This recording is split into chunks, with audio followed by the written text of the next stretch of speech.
How to grow Shasta Daisy. Beginner and experienced gardeners alike love Shasta Daisy Leucanthemum superbum for its dependable, prolific summer flowers. A plant breeder named Luther Burbank bred Shasta Daisy in the 1890s, and it's been popular ever since. A low-maintenance plant when growing in its preferred conditions, Shasta Daisy is hardy in U.S. Department of Agriculture plant hardiness zones 5 through 9 and grows 12 to 48 inches tall and 9 to 36 inches wide, depending on the cultivar. Provide the basics. Shasta Daisy thrives with basic care. Grow Shasta Daisy in well-drained, neutral to alkaline, fertile soil in a full sun site, or in a site that offers afternoon shade if growing the plant in USDA zones 8 or 9. Shasta Daisy doesn't grow well in clay soil. To promote prolific blooming, water plants regularly so that the soil is constantly moist in summer.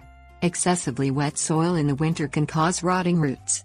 Fertilize Shasta Daisy with a slow-release 12-4-8 fertilizer in spring, spreading the granules at a rate of 4 tablespoons per 4 square feet around the plant and mixing them lightly into the soil surface, and spread a 2-inch layer of organic mulch to help conserve soil moisture. Watch for pests. Leaf spots, stem rots, leaf miners, aphids and mites sometimes bother Shasta Daisy. Signs of disease include discolored spots or patches on foliage. Pests may create blotches or meandering tunnels or cluster on shoot tips and the undersides of leaves. Signs of red spider mite include speckled foliage and fine webbing. Pinching out affected areas helps prevent the spread of infections and infestations. Plants will quickly regrow to fill the gap. Alternatively, blast pests off plants with a strong jet of water from a garden hose. Shasta Daisy plants are more likely to suffer attack from diseases and pests when crowded or growing in unsuitable conditions. Divide for vigor. To maintain vigorous growth and blooming, divide Shasta Daisy every 2 or 3 years in winter or early spring. Push a garden fork into the soil about 6 inches from the base of the plant and lever it upward gently. Repeat all around the base of the plant until it lifts clear of the soil.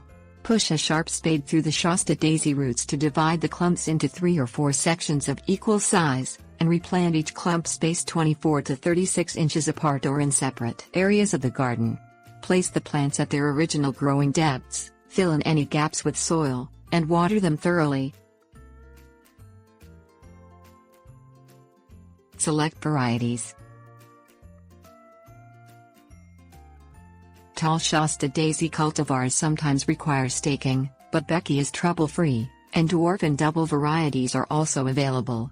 Bearing flowers 3 to 4 inches wide, Becky grows 3 to 4 feet tall and 2 to 3 feet wide, but its stems are rigid and don't require staking. Snowcap is a dwarf variety, growing 12 to 18 inches tall and 9 to 12 inches wide, and bearing blooms 4 inches wide.